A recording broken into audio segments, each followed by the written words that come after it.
in its entirety is the hospitals themselves. Yes.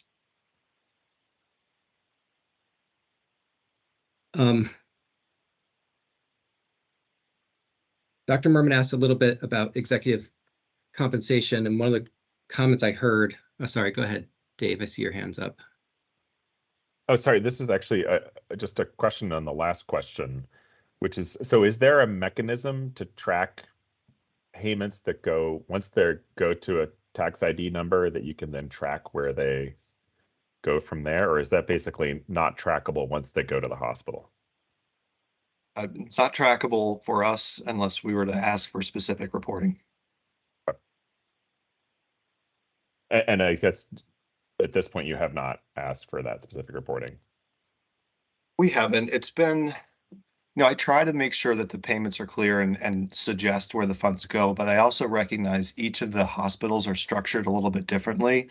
Some have centralized infrastructure to manage a lot of this work, and that might actually be the appropriate space for some of the funds to go, while another hospital has a different infrastructure. So all of our programs are designed to accommodate just the differences of our provider network, and that's why I've been a little bit less prescriptive in this space. Thanks. And do you have a breakdown of how much money this, in these two buckets we're talking about, goes to independent practices versus hospital-based versus FQHC? We do have that information, and I believe, if I remember correctly, it was included in the supplemental information I sent over last night. Let me pull it up quickly.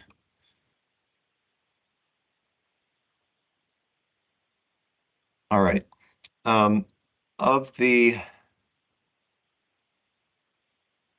population health management payments, which will include the OneCare payments plus the DIVA payments that don't flow through OneCare but will go in Spirit of OneCare programs, plus what's included from Blue Cross, again, estimates. About 10.5 million go to hospital employed primary care.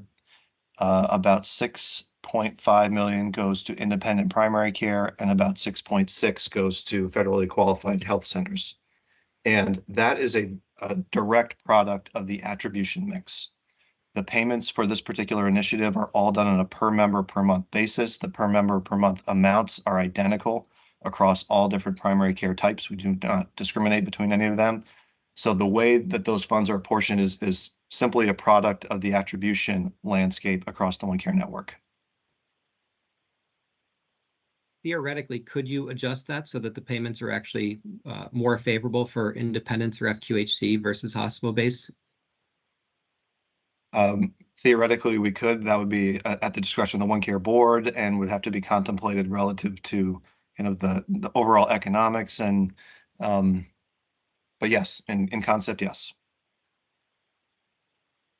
On the executive compensation, I thought someone said it that the incentive comp, the bonus comp, has been achieved pretty consistently. Aside from the COVID years, can you give us a sense of how much of the bonus comp has been paid out? Let me start. That's a bad question. I apologize. Why don't we just do last year? Was 100% of the incentive comp paid out for last year for the executive level? I don't believe so, but we could check and tell you the proportion. I heard Dr. Merman say that he has not always received 100% of his bonus opportunity, and I assure you, Dave, that this year you will. All of the board members will. That would be helpful, in looking at whether or not the executive comp and incentive comp is aligned with achieving the goals. I think getting a sense of the percentage of achievement of the incentive comp would be helpful to see. So I'd like to put in a request that we see that for all years, what was possible versus what was paid out for the C-suite level. And, I do think that financial incentives make a difference. And I would recommend, I think what Dr. Merman said, which is considering, if you're looking at the things that we're trying to improve, ED utilization, mental health, primary care, I think it would be, and we have objective data here now available, it would be logical to me to tie executive comp at the organization to improving those numbers, right? So if we're seeing the PCP levels go down, it would be great to see those objectives aligned. I think that would be helpful. So I'd put in a plug that'd be a good thing to do.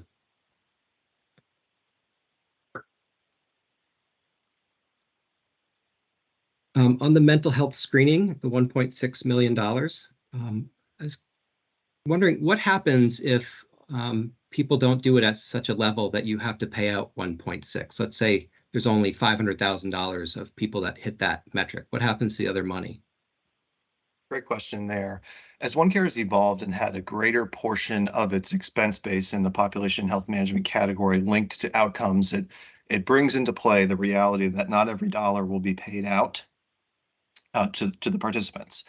And we do not want to profit on our provider network. That's never been our goal, is to earn a profit on the backs of the hospitals. So I think there will be discussion and decisions around whether or not those funds will be deferred and essentially used in the next year as incentives or even refunded to the hospitals. That's a decision that our finance committee and the board will have to grapple with. But I can say with confidence that there's no intent for OneCare to profit on funds that essentially weren't paid out through bonuses. Yeah, no, I get that. I'm just trying to understand where it does go. So it would be the board votes on whether or not to pay it back to the hospitals. Or if there's a methodology to defer those funds to be used in a future year so that we can, maybe limit or minimize some financial back and forth between OneCare and its hospitals.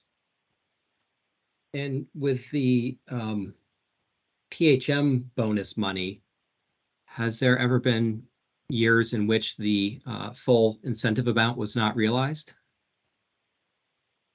22 will have some of that dynamic in play. We're rounding out our 2022 final care coordination reporting, so I don't have an exact number for you, but I do expect that there will be some funds left on the table, so to speak. So it's a newer paradigm that is starting to bubble up as we've, as I said before, advanced the amount of money in you must earn it buckets. Okay, yeah, so I'll put in a request for that too, for bonus money. I'd like to have some numbers on how much has been achieved in the past couple years and how much, which was not, what happened to it and where it went. Because in evaluating the entirety of this program, when we look at the budgets, it's just on what is possible. But if a lot of this money is not being paid out, and it's just going back to the hospitals, there may be need to have some tweaks. Sure. Because the incentives won't be as sufficient as hoped. And also, how attainable are the goals to it, balancing all of that. Sure.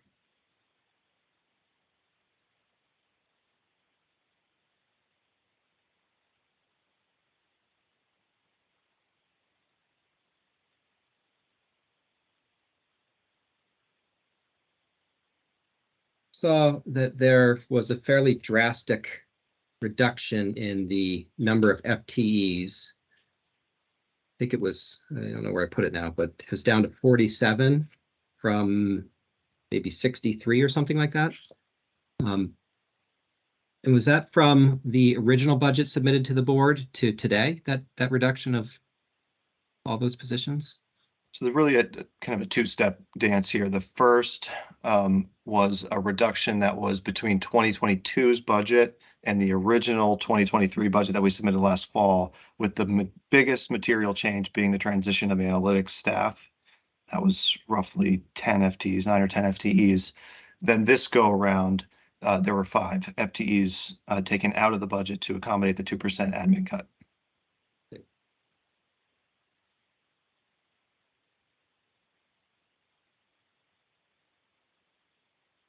Looks like it's slide 18 where you describe those positions. Right.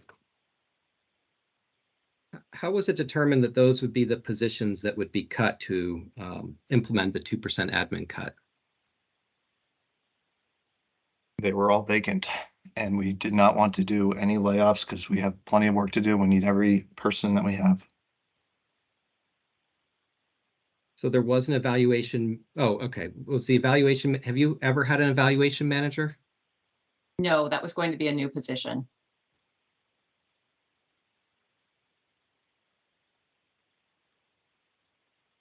Which has been cut due to the admin cut that the board implemented or required. Yes, and in turn, we, in the revised budget, took those salary dollars and needed to increase them fairly substantially to afford the evaluation contractor, with the level of expertise that could do everything we described to you.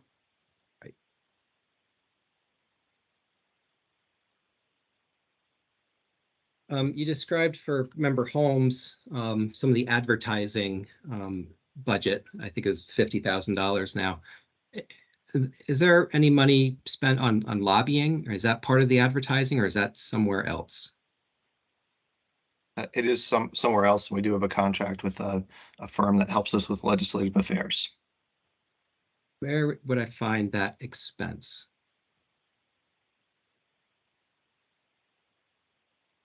Give me a moment, I can find it for you.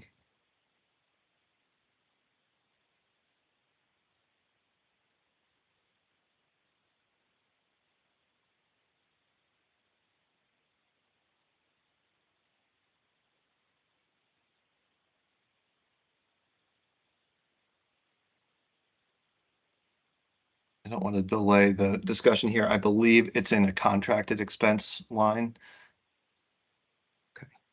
I've seen that.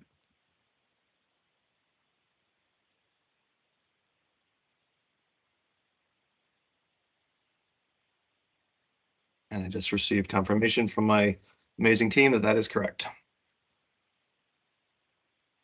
And in terms of the org chart, the staff did a presentation for the board on Wednesday with the FTEs, and it looked like there was 5.75 FTEs for public affairs.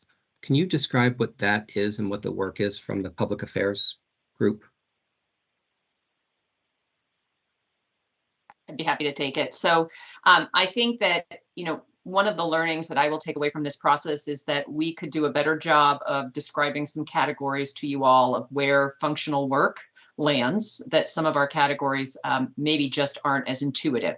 So in public affairs as a bucket, it includes communications. So helping our team to design and review communications like the reports we've been talking about today to our provider network, getting the word out around the mental health initiative and helping us to kind of identify the right audiences within our network to drive some of that change. It includes positions that are specifically supporting our board and governance committees through all of the work of planning and material execution and minutes and everything else that goes into that. It is also managing our website, thinking about our presence on those online forums, such as LinkedIn or Twitter, and a whole host of other internal communications and liaising with key stakeholders in our network. So making sure that we have regular engagements with representative bodies, whether that be from the designated agencies or our home health agencies or others, to make sure that we are hearing kind of what the needs and opportunities are from our network.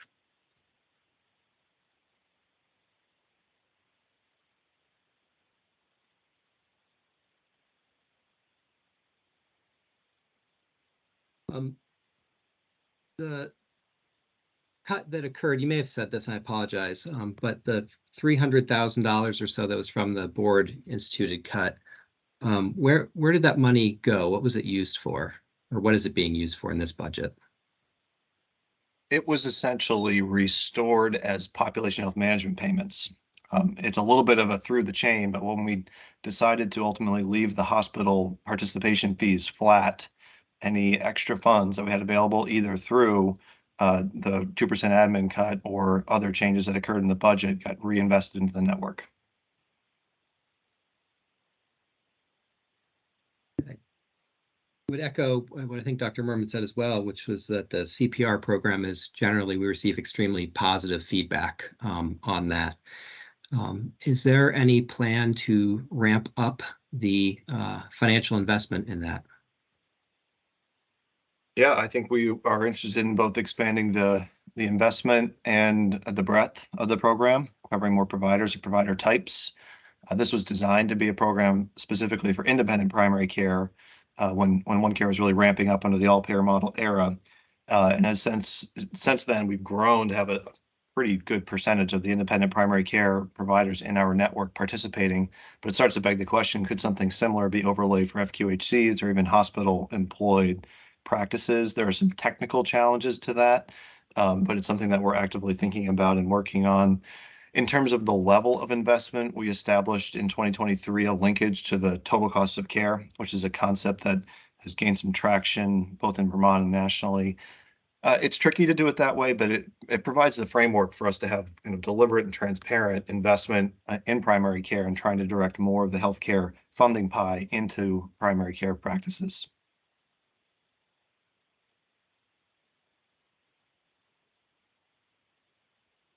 On the benchmarking, there was a data point about the low spend on PMPM. It's slide 25. And I apologize if another member asked this and I'm repeating it, but the ACO peer cohort is at the 50th percentile and all ACO national cohort is at 90th percentile. Is that a typo or is there a reason for doing it that way? It was available data. So the way that the report comes out, we only have the 50th percentile for the peer cohort, and that's a product of the size of that cohort. Whereas the request from the staff to the Green Mountain Care Board in this latest revision was to include the 10th, 50th, and 90th percentiles. So again, just looking at what was available to us for data. Okay, but you had the 50th percentile for the all ACO national cohort for the other measures, just not for the PMPM costs? No, it's available in the report for the PMPM costs. I could look it up for you. Sorry, I might have misunderstood. So use the 50th percentile for these other measures that are in the presentation, but the 90th for the PMPM. Correct. And I thought you said that was because that was what was available. No, I'm sorry if that wasn't clear. So the peer cohort bar, which is consistently the 50th percentile, is the same throughout. The national cohort that represents 513 ACOs, we did vary which percentile benchmark for different slides. And if you want to go back to the prior slide that has the areas of strength and opportunity, we've put in footnotes there where the comparison is to the 50th or the 90th. So trying to be as clear as we are not trying to ever claim we are or better or worse than we are. But in terms of trying to think about where there is opportunity for improvement and who we might reach out to and how we might connect, we're trying to be a bit more focused. And I don't think, I guess I'll ask, you don't have information available for the PMPM costs for Medicaid or commercial, right? We don't. We have explored that together with your staff, and there is some very nascent work happening, but no one that has, to our knowledge, pooled the data in a cost-effective manner and has been able to kind of get through the processes, particularly in the Medicaid population, around the differences in plans from state to state. I think we're hopeful that we could get there over time, but it's really going to be watching what happens nationally as well in terms of aggregators of that data. But you have your settlement amounts over the years for Correct. Okay. Correct. And based on those, has OneCare been below total cost of care for Medicaid and commercial, such as it has for Medicare, or would there be difference in results? Starting with Medicaid, I can speak to this. We have a very strong track record. I recommend looking at the Medicaid results year over year in a way that combines fixed payment performance, in other words, performance under that fixed payment, and the shared savings result at the end of the year. And I think all but 1 year, OneCare has beat that total cost of care target. So it's been a strong track record in that program. The commercial landscape has been a little bit different. I think it's been harder for us to perform, and some of it might be dynamics due to the way the target is set or methodology, but we do not have as strong a track record in the commercial space. And I would just add, don't forget that in the quality space, there are national benchmarks for Medicaid and for commercial insurers, and that we present that data every fall to you all. On the commercial, so obviously, our commercial expense in Vermont is exceedingly high. We're a very low Medicare cost state, exceedingly high commercial. So, I mean, looking at from the pressing problems facing Vermont, to the extent the ACO is having an ability to perform well on Medicare, it would be really great to see it perform well on commercial, where they've really been suffering from large increases. And I think, Mr. Boris, you alluded to part of the challenge being in how the targets were set. Is that to suggest that the targets are more ambitious for commercial?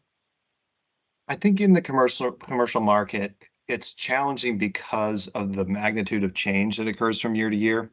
In the public payer programs, pretty stable increases from one fiscal year performance year to the next. That makes it a little bit more reliable to set a fair benchmark for the providers to go and beat. In the commercial marketplace, especially lately, where there's been some very significant inflationary or cost increases, it makes setting that target more challenging. And I think we've faced those challenges through the years of how to make sure we have a good, fair target that gives a good, fair result at the end of the year. I don't want to load up wounds here, but was that part of Blue Cross's decision to pull out, was that they weren't seeing the savings? I know there's the data issue. I think they put it in the press release. I don't believe they specifically referenced the target methodology, but I will say that OneCare worked throughout 2022 collaboratively with the actuarial team from Blue Cross to come up with a revised target methodology that we felt like would be an improvement for 2023's business. And it changed the way that the cost evaluation was going to occur, was planned to change that. I don't know, this would be a question for them, but it was never communicated to me that that was a concern that would have caused them to not contract with us in 2023.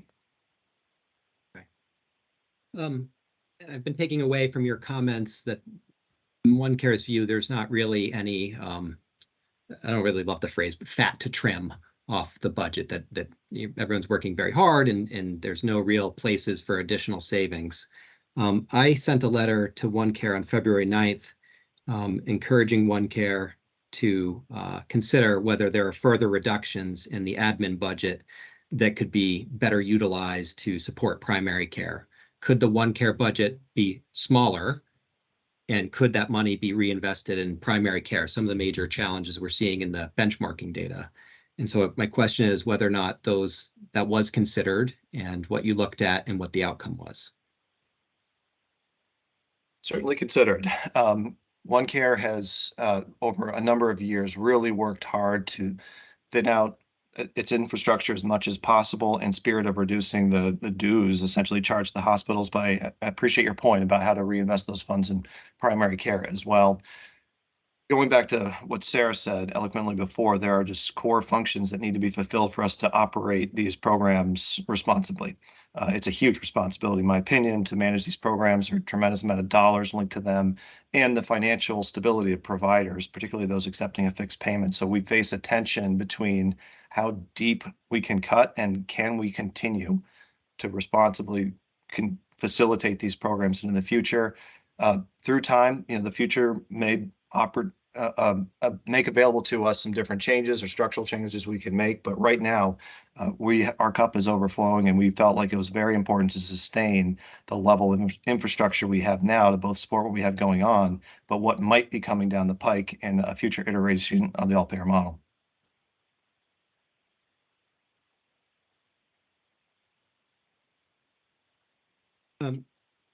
You've described a number of changes that have occurred from the budget that the Care Board originally reviewed in fiscal year 23 and what you're presenting today.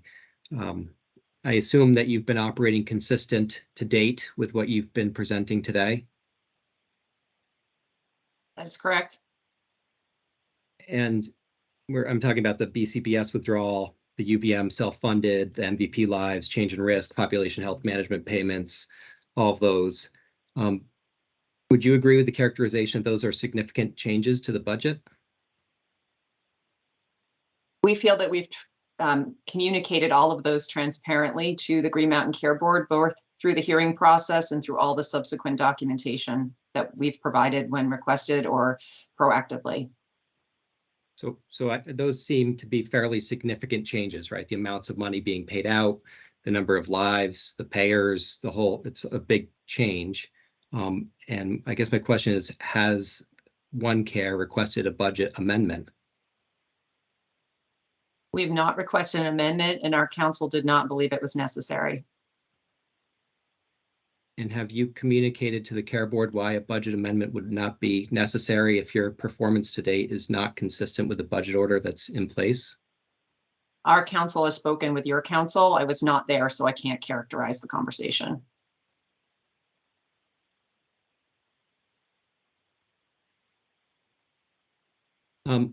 On the benchmarking, I understand that, you described eloquently how they were done, the different benchmarks that were used.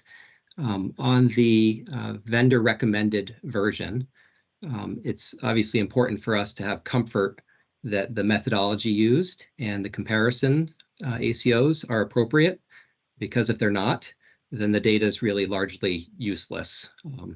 It's like comparing myself to an Olympic skier versus somebody who's never skied. It matters who you put me up against. Although the people who've never skied often will probably ski a lot better than me too. I know our staff has asked for some insights into that, and I would just emphasize that that's extremely important, because otherwise this data is largely meaningless. I can't have comfort that it's right until our staff has a chance to appreciate what was done to get the methodology.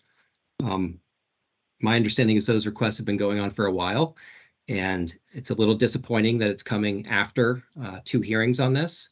But I would like to make sure that that happens promptly, so that we can be sure that what we're looking at makes good sense. And I'm sure it does, but we definitely want that comfort. My understanding is that meeting is scheduled for next week. Great, perfect. Thank you. I don't think I have any other questions at this time. I don't. So thank you all very much for your answers and for your presentation. It's helpful. Oh, yeah, sorry. And actually I think Dr. Merman and maybe Dr. Jess Holmes have a question as well. Go ahead, Dave.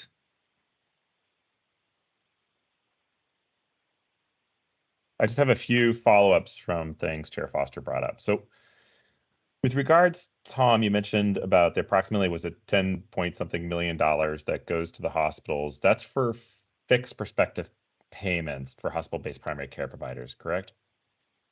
No, that's separate from the fixed prospective payments. These are payments linked back to the population health management program itself, which is separate.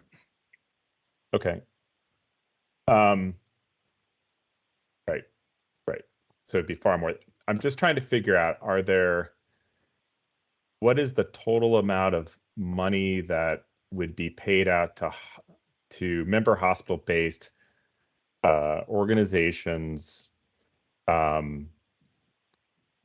would be beyond what they would typically receive for those services? So you're bringing up a great question. That is one of the challenges we're facing in the CPR program expansion work, is how to take a hospital organization and cleanly delineate what's their primary care work versus other hospital work based on the way the billing occurs. That line is more difficult to figure out than one might think. So when we evaluate, at least at present, the performance of a hospital, it's more in aggregate. Did the hospital in total perform well relative to their fixed payment, or did they have overruns? And we've seen both occur through time. But part of the goal of the CPR expansion is to figure out a way that we can reliably measure the primary care component of a hospital organization and then establish over that the CPR methodology or framework. Okay. I guess my question gets to the idea that if hospital dues are roughly $15 million, $14.8 million, and $10 million is coming in population health management payments, you know, so does that mean that's money that's going back to them? The effective buy-in they have is $5 million for OneCare. Is that a fair description? In aggregate, I think you're capturing it properly. I'm happy to help validate the numbers, but in aggregate, yes, there is an investment that the hospitals make in the OneCare infrastructure, and then they also help to supplement the PHM program on top. So some of the money that they get back actually might be coming from them in the first place. So it's a complicated funds flow, but a hospital, in my view, should be looking at their hospital participation fee expense, but also relative to funds flow coming back to them through value-based care programs. So it's kind of a way for us to affect where the funds go, what are the accountabilities under those funds, and champion the concepts of value-based care. And in the all-payer model arrangement, through the way Medicare benchmarks are set, does that give the hospitals overall a higher payment than they would get if we were not in an all-payer model agreement? A great question. It gives them a potential for higher payment, not a guaranteed. So essentially the way the Medicare program works is that there is a target delivered that has that inflationary trend that this board approves every year. I believe it was 5.2% for 2023. If a hospital is able, or the network at large is able to live within that 5.2% trend, financial benefit materializes through shared savings. So it's not a guarantee of additional revenue, but it's an opportunity to earn additional revenue through effective population health management. And how would the last fiscal year look with regards to that? Last fiscal year is projecting to be favorable again. At present, based on the data that we have, we believe we'll have enough shared savings to cover the Blueprint expense, which is a very important priority, and then a little bit of extra shared savings for the providers, which is both primary care providers and overflow to the hospitals. Because of the narrower risk corridor, which is a product through the pandemic, and as well as the financial health of the hospitals, there's not that much financial potential for hospitals right now. So it's maybe $1 million that would get allocated across all the network providers through our risk sharing model. So would you say, from your perspective looking at this, that overall it's financially neutral or advantageous for hospitals to pay dues into OneCare to support OneCare's activities as opposed to a cost to them? We've had good results in the past, net favorable results through time, which is great. It means that OneCare can continue to support its providers and creates, to me, what I hope is a virtuous cycle. So I think that's great. I also caution any participant in our network to think about, or not to think about, shared savings as a reliable revenue stream. I hope we beat it every single year, but the reality is that it's a new paradigm. In some years there'll be shared savings, some years there's shared losses. But shared losses, to me, it's not the preferred outcome, obviously, but it is the system at work. It's the providers saying, we didn't deliver care as efficiently as we promised, therefore there's a payment back to the payer. So I don't think that's a bad thing inherently when it does occur. It's really why these programs and concepts make sense to me. But of course, I hope that we can deliver shared savings every year to providers and then use those financial gains to reinvest in the future of what OneCare is trying to do. Okay. Thanks for that. I've just a few more. Chair Foster mentioned this observation that OneCare is very focused on primary care and care coordination, which makes me, the idea of keeping people out of the hospital to reduce overall total cost of care and cost. That said, we can look at the numbers exactly, but I think it's somewhere, 9.7% of funds go into primary care. So the vast majority of funds are hospital-based activities. Does OneCare have any programs or ability to develop programs to try to reduce hospital-associated costs? I think all of our programs in some way or another are designed to do that. And this is where, I'm a champion for payment reform. As opposed to prevention of receiving care in the hospital, the actual care delivered in the hospital. are there Understood. any programs that can that OneCare has or could potentially develop, or is it sort of out of the scope of OneCare to try to manage hospital costs? I would say it's, oh, Sarah, go ahead. Well, I would just say this points back to some of the critical questions you all have been bringing up today about, kind of what's the size of OneCare and the investment and where are the opportunities to improve. So we've had conversations over the years, quite a few of them, about should we, could we, how would we develop programs targeting specialists or targeting specific inpatient experiences. And to date, we've had to make the tough decision to focus our energy in the community, so in primary care with our continuum of care partners. That's not to say there aren't great ideas out there or things that could be done, but with resource constraints, we've had to make that tough decision not to go there thus far.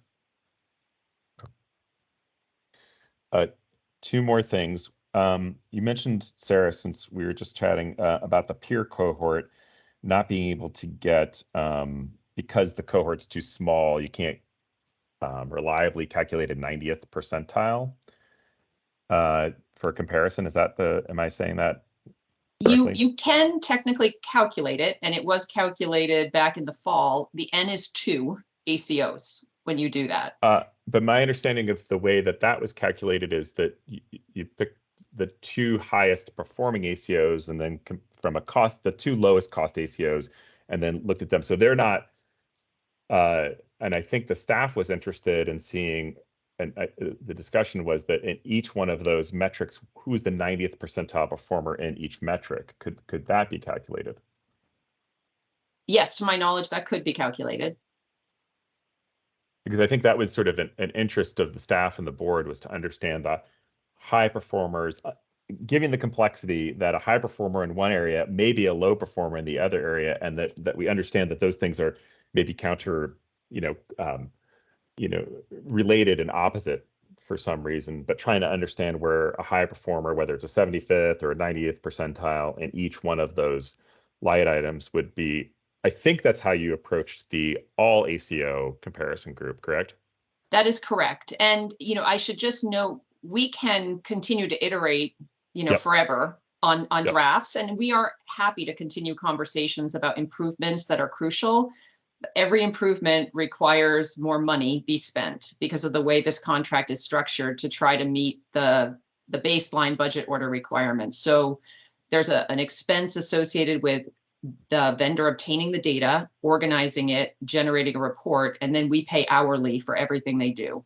So we can do that, and we are happy to have that conversation, but ultimately we are hoping to soon get to a final template that we Agreed. could provide consistently, on a semi-annual basis, and therefore minimize some of those development costs. I totally agree. I was just trying to understand how you were referring to that data. So I was just trying to understand if that each one of those lines had significant skew to it, or if it was if it was really difficult to interpret those percentiles, but it's ultimately, for me, I think in our team, it's the directionality that we're interested in, and the signals of where we might be far off, where we're a deviant from, whatever benchmark you want to identify. Ultimately, this is a tool to improve care for us. And so that's what we're really trying to pivot to. We've spent the last year or more trying to develop the methodology, the actual reports. Now we want to use the information. So yeah. I think you're asking I good questions. I Yep. think it's certainly a conversation we could have with your staff as well next week when we meet with the vendor. And then my question is just kind of what's good enough and through which lens for us to be able to move forward. And I agree that the change over time, I mean, a lot of these things I think if we've talked about over and over again, our low total cost of care for Medicare patients in Vermont, is that OneCare's responsibility in doing, or is that where we are? And what we're interested in is sort of what's the effect that can be changed over time in these various data points. So I appreciate that understanding. The one last question I have for you goes back to the executive compensation. Actually, it doesn't go back to the executive compensation. Well, it's related to, but it's the 2% budget order. And I guess the question that I have is, was there ever a consideration of reducing given the salary structures through UVM Health Network of executive salaries based on the 50th percentile with bonuses up to the 65th, where most other salaries are more, I believe, in the 40th to 50th percentile, was there ever a consideration of reducing executive salaries as opposed to not filling open positions and thus offloading some of the hard work that the workers at OneCare are doing? We had already taken a step in that direction, probably didn't discuss it with you publicly back in the summer or fall, but when it came to inflation and compensation adjustments, we already had made a move to be able to differentially provide increases to staff under a certain threshold of annual income. And so that was already considered. I think to your point, we really pay attention to the way that compensation relates to national market scans and likenesses between appropriate positions. So we did not make a decision, or our board did not make a decision to cut those specific salaries further through the 2% admin. Instead, we looked at the vacancies and other savings that Tom Borys described already. And is still the salaries for non-executives at OneCare, are they based in the 40th to 50th percentile compared to national benchmarks where executives are the 50th with bonus up to 65th? I would want to double check that for you, Dr. Merman. I believe I saw some data that suggests that it's higher than that 40th to 50th, but we can get that. That would be really helpful. Thank you. That's all I have. Thanks. I have two quick things. One, I made a quip about Dr. Merman's bonus. I should just clarify that that was a joke. And there are no bonuses for care board members, but I have a lot of admiration for Dave's work. And the quip was supposed to reflect my admiration for his contributions to the board, not that we actually get bonuses, because we do not. Second, on the hospital PCP payments, $10 million, I think it was, is a lot of money. And I received a message that generally the answer when we asked hospitals this was that the money was not being dedicated to primary care, that it was going more towards general operations. So if that's accurate, then that's a very large amount of money that is in the OneCare budget to support primary care that may not be pulling through all the way. So I think that's something that is an opportunity to think about, how to ensure that that money is actually achieving what it's there for. Because these numbers sliding backwards and the benchmarking report for primary care is really, really concerning. And if $10 million of the primary care provider support money is not pulling through, that's a big, big, big difference in the budget. So I just wanted to flag that. And I haven't diligenced that myself, so we should look into it, but I think I just wanted to flag it. And with that, I'll turn it to the healthcare advocate for any questions or comments. Thank you so much. Ms. Holland, can you hear me okay? Yes, you sound good. Thank you. Great. Thank you so much for all your work today. For the record, Sam Peisch, Health Policy Analyst with the Office of the Healthcare Advocate. A couple questions and then a couple comments. The first one, it's kind of more of a specific question, if that's all right. It's pulling from the adaptive report that OneCare submitted specifically in the staffing FTEs. In the previous budget submission for FY22, there was kind of breakout categories for value-based care. There was like an analytics, quality, care coordination, and prevention, and now it seems like they're all uncategorized. So I was just wondering if you could elaborate on that. Sure. From an operational perspective, it's because as part of this effort to simplify and focus, we unified the team under the umbrella of value-based care. And this evolved, Sam, as we then were also making the transition of our staff, our data and analytics staff into the new arrangement. So our care coordination, our quality staff, they're all working in a unified fashion to support these strategies. Okay, thank you. That's what I figured, but just wanted to clarify. I want to thank Member Holmes and Member Lunge for the questions around the mental health screening project and just follow up a little bit on that. I think, as we all know, we have a deep provider shortage in the state, particularly mental health providers and therapists. So I'm wondering if you have given any thought about the ramifications of, supporting increased screening, which will very likely result in an increase in mental health diagnoses, independent of incentivizing. At least it doesn't seem like there's any corresponding incentive for increasing access to providers. So I'm just wondering about the scenario where more people are receiving diagnoses, but many people are experiencing challenges finding someone to take care of their needs. I can answer from my perspective. The initiative will supply money to primary care if they perform the duties, if they agree with the what we have set forth in that policy. I don't see that it's going to cost them a lot of money to make those improvements, and therefore they could use that money to supply more mental health provision. So that could be telehealth. That could be a part-time behavioral therapist in their office. It's up to them what they do with that money, but there shouldn't be a great expense to do more screening. Screening is already something we do. A lot of people are just not recording it in a field where it can be digitally reported. So I think, if it were my decision in my practice, I would probably use some of that money to expand mental health provision, whether it's my own time or a specialist of some sort, a mental health trained person, or telehealth for that matter. That's helpful. Thank you. In response to some of the board questions, this relates to the relationship, or maybe not lack of a relationship, with UVM's Population Health Services Organization. You wrote in part, I'm quoting, "The Population Health Services Organization is UVM Health Network's solution to improve population health management and performance and value-based contracts across its affiliates. Its focus is on providing high-quality, actionable data to monitor and improve performance. In this way, its goals are similar to OneCare's, just with a different reach."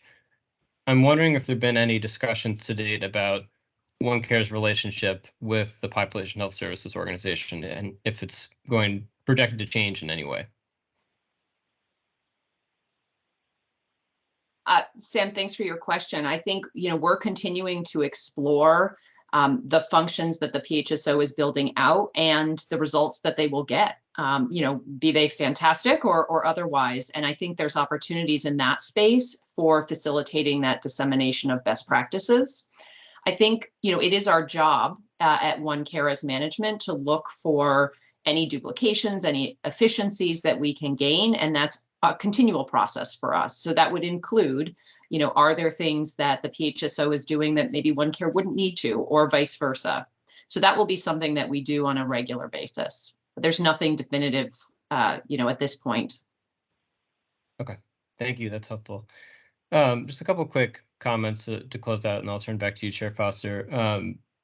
I want to support Chair Foster's concerns around the benchmarking report analysis, as well as the need to kind of cross-account and crosswalk those payments to primary care and whether or not it's being utilized. I think it's important to really get more clarity about that.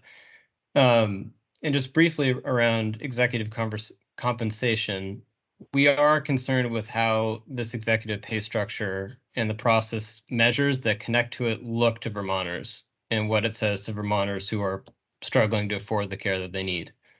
We don't dispute the UVM Health Network has the right to structure its corporate compensation as it sees fit with its local board and board statutes and rules, but by law, because OneCare is a part of the network, it is still an accountable care organization subject to rules and requirements of ACOs in the state.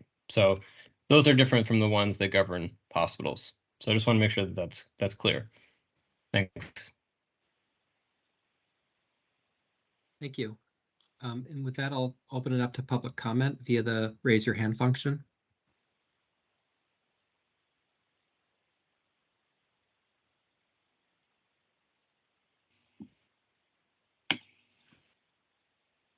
Ms. Wasserman, how are you? Please go ahead.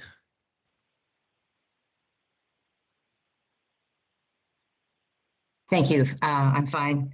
I have a couple of comments and a couple of questions. The first issue is the administrative costs of the ACO, which have been discussed quite a lot today.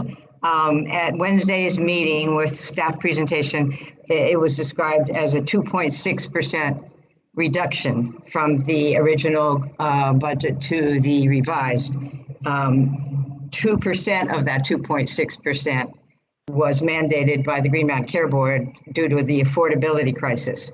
And so I'm left wondering if the 0.6% is all that the ACO has reduced its administrative operations budget, even given that they've lost 22 to 30% of their attributed lives.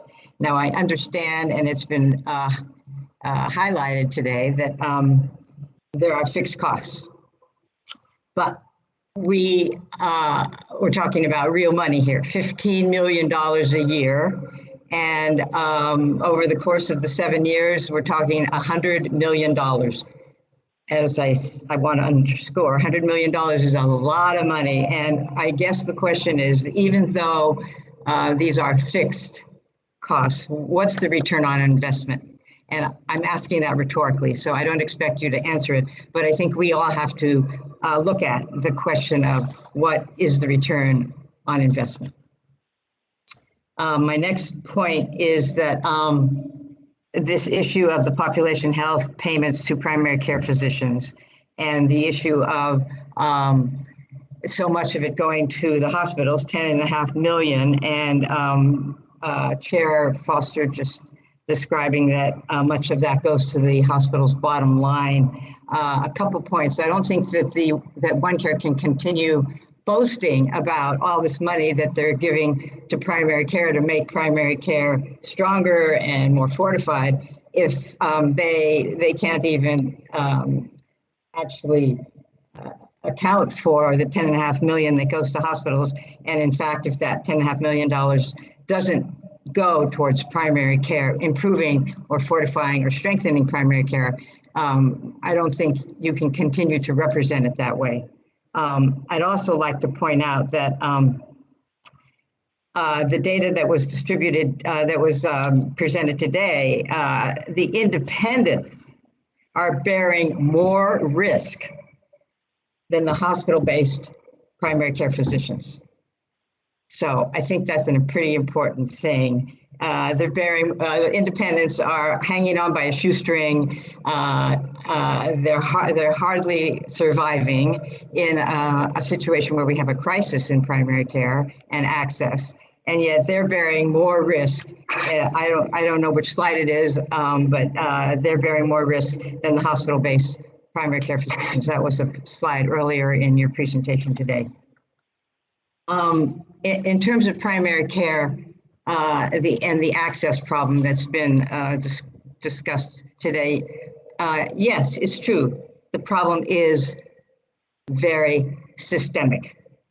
But my question for OneCare is, why hasn't OneCare made good on its promise to increase the number of primary care physicians or expand capacity? And as I've said in some of my written comments, this was one of the biggest issues in 2016 when the ACO and the all-payer model was coming into fruition. They promised to address our primary care access problem. And Dr. Merman, you asked whether the OneCare has initiatives to reduce hospital costs. And in the same vein, as the only ACO in the state with hospital costs escalating, my opinion is that OneCare should definitely address that issue. And my final comment is with regard to the mental health, the new mental health, 1.6 million to primary care to do mental health screening and follow-up. It's been implied, but I'll say it openly. I think it's a bit of a hollow proposal that pretends to address the mental health crisis, but it doesn't really do so. And that's because, as people have said, primary care physicians can identify many patients who need mental health services, but there's nowhere to send them. And yeah, sure, the extra money can be used to maybe bring in some mental health resources, as Dr. Wolfman has said, but many of the independent practices are struggling to survive. And I'm not sure that that it would work that way. But most importantly, Dr. Wolfman, you did mention that referrals could be made to the DAs, but I'd like to point out that this new OneCare revised budget cuts the DA budget by 44%. And so that's why I suggested that this is a bit of a hollow proposal, because we're asking for more, we're asking practitioners to make more referrals for people who need services, but OneCare is actually cutting the DAs who provide mental health practitioners. And as we all know, there is a huge shortage of practitioners, and we can't pretend otherwise. Thank you. Ms. Wasserman. Mr. Davis, your hand is up. Please go ahead. Thank you, Mr. Chairman. I just have two comments. The first, I think, is that there's a sort of an air of unreality here. I think that the OneCare Vermont, complicated, multifaceted, but it basically doesn't have any power to affect hospitals at all. The hospitals are going to do what they want to do. If the OneCare can help them, they'll take that. But if they see they're doing something that is not necessarily a good thing to do, they're going to do it because they think they need the money. And there's just nothing anybody can do about that. The only one that can actually do anything about it, in fact, is the Green Mountain Care Board. They're the only ones with power, okay, to move hospital budgets. The second thing I'd point out is the major effect of OneCare Vermont, it seems to me, is it flows from its origin in Obamacare, and the tie of that issue to shifting from fee-for-service reimbursement to capitated care. The network, the UVM network has about 60% of the care, but the other 40% of the care is all fee-for-service, straight out fee-for-service. If somebody, you or anybody else, either say the Green Mountain Care Board or the federal government, wants to shift the spending in the 40% of the non-UVM network money, if they want to shift that from fee-for-service to capitation, it's only what the federal legislation contemplates is that's what you would use an ACO for. That's mainly what its purpose is. Now the question, there's nothing that OneCare itself can do to advance that. Really, they can talk about it and they can have encourage and all that, so and so and so and so. But the reality is that in order to get that 40% of your total hospital spending from fee for service to capitation is simply going to be you're going to have to get those 40% of people into a ACO. That's what an ACO is for. And so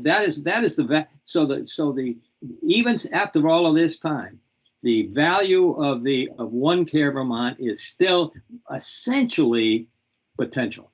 Thank you. I recently got some feedback that one thing I should be doing with public comment is if folks were associated with a regulated entity or previously associated or received compensation from regulated entities, that it be disclosed. Because a lot of people don't know, if someone worked for VAWS, what that is or whatever else. So Ms. Wasserman, do you work for a regulated entity or have you received compensation from one? And Mr. Davis, same question. Thanks for the question. I do not work for a regulated entity and I do not receive any compensation. My work is pro bono. Thank you. Mr. Davis? My turn. I worked for Fannie Allen Healthcare in the early 1990s, about 25 years ago. And I have not, for those last 25 years, I've had no connection whatsoever with any paying industry. My wife would tell you that. Great, thank you. And I see one more hand up. I believe it's Mr. Hoffman. Mr. Hoffman, I'm aware that you previously worked for OneCare, I think a while ago, but I'll let you go ahead, please. Thank you, Chair Foster. It was a brief tenure. I'd